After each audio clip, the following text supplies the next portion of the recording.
याकूब ने जब अपनी आंखें ऊपर उठाईं तो उसने 400 आदमियों के साथ एसाव को आते देखा। उसने लेया, राहेल और दोनों दासियों को उनके अपने अपने बच्चे दे दिए। उसने सबसे आगे दासियों और उनके बच्चों को रखा, फिर अपने बच्चों के साथ लेया को और सबके पीछे राहेल और यूसुफ को। वो आगे बढ़ा और अपने भाई के पास पहुंचकर उसने उसे 7 बार भूमि पर झुककर प्रणाम किया। उधर एसाव उससे मिलने को दौड़ा आया, उसको गले लगाया और उसका चुंबन लिया। वे दोनों रोने लगे।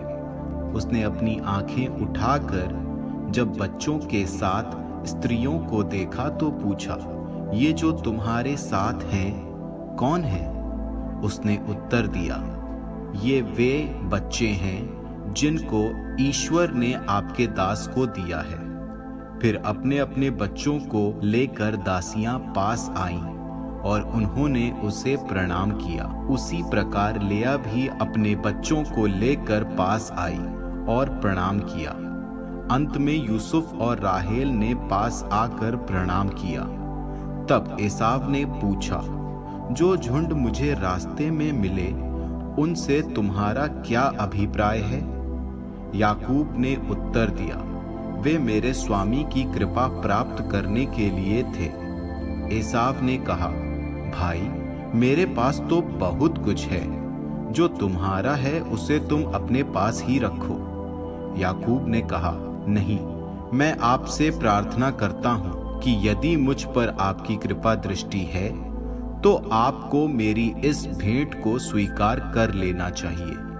मेरे लिए तो आपके दर्शन ईश्वर के दर्शनों के तुल्य है, क्योंकि आपने मेरा स्वागत किया है।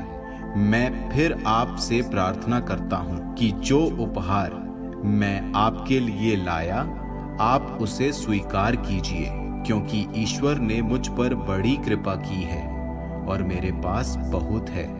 जब इस प्रकार याकूब ने उससे आग्रह किया तो उसने उसकी भेंट स्वीकार कर ली। तब एसाव ने कहा, हम शिविर उठाकर आगे चलें, मैं तुम्हारे साथ चलूंगा। परंतु याकूब ने उससे कहा, स्वामी आप जानते ही हैं कि बच्चे कमजोर हैं और मेरे साथ की दूध देने वाली भेड़ों, बकरियों और गायों की मुझे देखरेख करनी पड़ती है। यदि एक दिन के लिए भी वे जल्दी जल्दी हाँकी जाएंगी तो सब मर जाएंगी। इसलिए मेरे स्वामी अपने दास के आगे चलें और मैं अपने साथ के पशुओं और बच्चों की चाल के अनुसार पीछे से तब तक धीरे धीरे आऊंगा जब तक मैं अपने स्वामी के यहाँ सेईर तक न पहुँच जाऊं। एसाव ने कहा, मैं अपने आदमियों में से कुछ को तुम्हारे पास छोड़ जाता हूँ। परंतु उसने कहा, क्यों?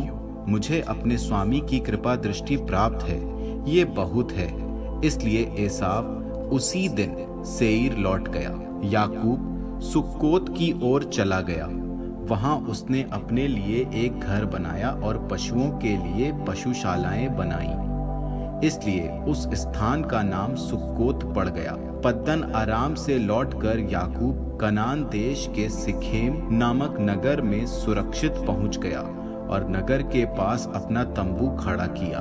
उसने चांदी के 100 सिक्के देकर सिखेम के पिता हमोर के पुत्रों से उस भूमि भाग को खरीद लिया और उस पर अपना तंबू खड़ा कर दिया।